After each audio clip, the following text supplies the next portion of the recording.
Senang beribadah dengan saudara hari ini, baik saudara yang mengikuti secara onsite atau live streaming.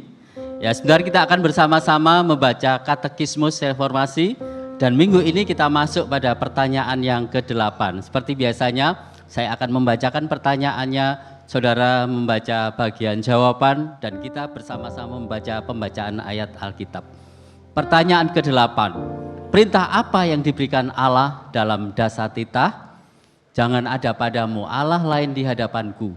Jangan membuat bagimu patung yang menyerupai apapun yang ada di langit di atas atau yang ada di dalam air di bawah bumi. Jangan sujud menyembah kepadanya atau beribadah kepadanya. Jangan menyebut nama Tuhan Allahmu dengan sembarangan. Ingatlah dan kuduskanlah hari Sabat. Hormatilah ayahmu dan ibumu.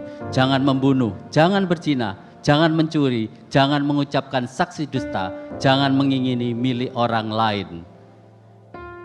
Pembacaannya di dalam Keluaran 20 ayat 3, 1, 2, 3. Jangan ada padamu Allah lain di hadapanku. Amin. Silakan duduk saudara.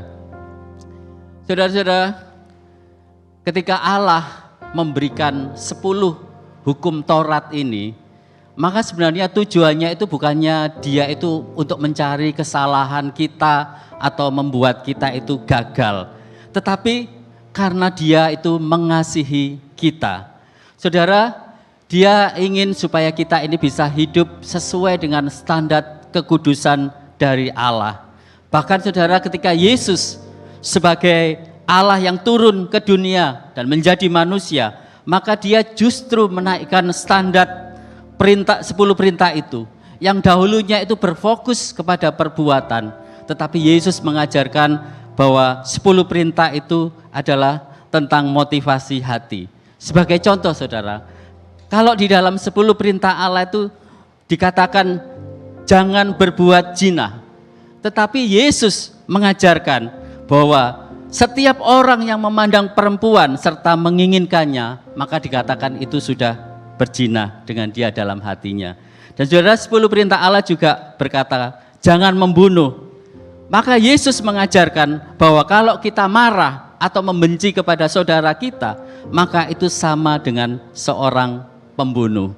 Saudara, Yesus merangkum 10 perintah Allah itu menjadi 2 hukum kasih, yaitu kasih kepada Allah dan kasih kepada sesama. Dan kedua hukum kasih ini adalah rangkuman dari 10 hukum Taurat yang diberikan oleh Tuhan setelah bangsa Israel itu menerima anugerah keselamatan, di mana Tuhan telah melepaskan mereka dari perbudakan.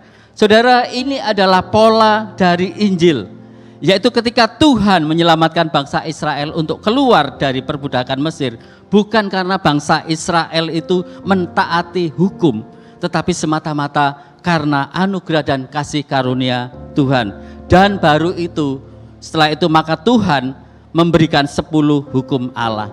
Jadi saudara, ketaatan itu adalah sebagai respon atas anugerah keselamatan yang telah diberikan Tuhan terlebih dahulu. Saudara-saudara, perintah-perintah ini sebenarnya adalah karunia yang indah, pemberian kasih Allah dengan tujuan untuk memimpin kita, mengingatkan kita, dan melindungi kita.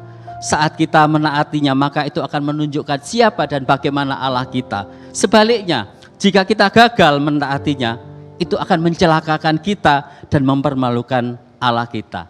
Tetapi saudara, masalahnya tidak ada seorang pun dari antara kita yang mampu mentaati 10 perintah Allah ini. Sebab yang menjadi masalah utama kita itu adalah masalah hati. Karena apa saudara? Sejak manusia pertama, yaitu Adam dan Hawa itu jatuh di dalam dosa, maka hati manusia itu cenderung memberontak dan lebih suka mengasihi diri sendiri daripada mengasihi Allah. Dan 10 hukum Allah ini saudara sebenarnya menunjukkan ketidakmampuan kita, keberdosaan kita, serta kebutuhan kita akan penyelamat. Tetapi kabar baiknya saudara, Allah Tritunggal tahu bahwa manusia itu tidak mampu melakukannya. Sebab itu dia mengirimkan Yesus untuk datang ke dunia, untuk menyelesaikan dan menggenapi apa yang tidak kita mampu lakukan dan selesaikan. Yesus menggenapi dan mentaati secara sempurna hukum Allah, serta menanggung hukuman yang seharusnya diterima oleh pelanggar hukum. Namun dia tidak hanya mati, tetapi dia bangkit, naik ke surga, dan mengirimkan Roh Kudus-Nya. Dan kita yang ada di dalam Kristus, maka Roh-Nya itu tinggal di dalam hidup kita.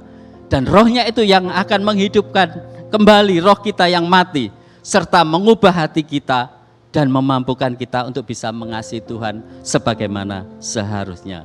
Dan saudara-saudara, saat kita mengasihi Dia, maka kita bisa melihat bahwa hukum-Nya itu indah, sehingga kita bisa mencintai hukum itu dan bukan membencinya atau menjadi beban, karena kita tahu melalui hukum itu menunjukkan bahwa Tuhan mengasihi kita. Amin saudara. Sekali lagi beri kemuliaan bagi nama Tuhan.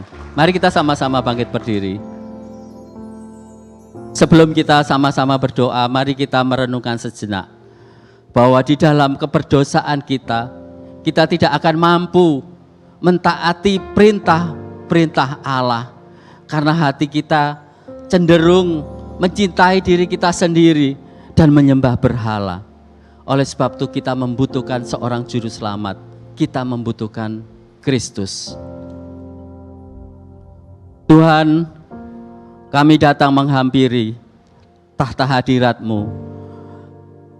Kami mohon ampun Tuhan, kalau seringkali kami berusaha mentaati perintah-perintah-Mu itu dengan kekuatan kami sendiri.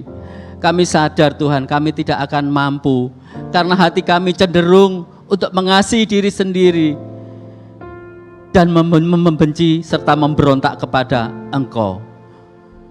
Tetapi kami bersyukur Tuhan, Engkau Allah sangat mengasihi kami, sehingga Engkau memberikan Yesus anak-Mu yang tunggal itu turun ke dunia, rela mati di atas kayu salib untuk menggenapi dan menyelesaikan apa yang tidak kami mampu lakukan. Yesus telah menggenapi hukum Taurat itu secara sempurna. Dan bukan itu, Engkau juga sudah naik ke surga dan memberikan Roh Kudus-Mu, sehingga kami sekarang yang ada di dalam Kristus itu, Roh-Mu itu tinggal dalam hidup kami. Kami menjadi ciptaan yang baru, dan Roh-Mu itu yang memampukan kami untuk kami bisa mengasihi dan mentaati Engkau.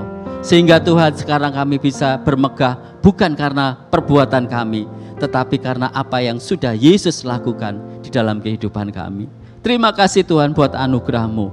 Hanya di dalam nama Bapa, Putra dan Roh Kudus, di dalam nama Yesus kami sudah berdoa. Amin.